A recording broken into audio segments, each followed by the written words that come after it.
Assalomu alaykum hammaga. Kia Bongo mashinasini qilib qo'yganmiz.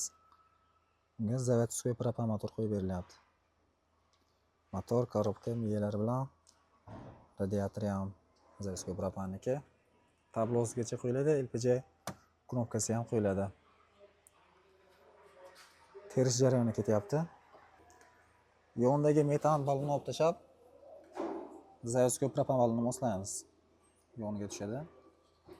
Vozdukhlari olib tashlanadi, nari yoqqa ko'chiriladi. Zavodskiy qilib o'rnatib beramiz ballonlarni.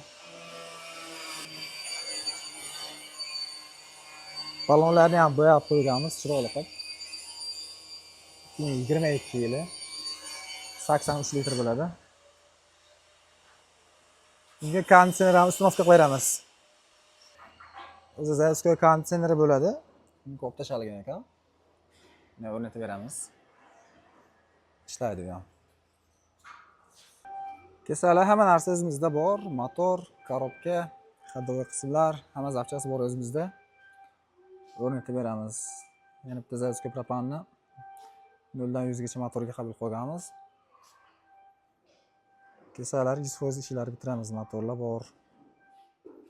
Korobkalar, zadnivoslar, hamma zapchasi o'zimizda bor. Kelaverasizlar.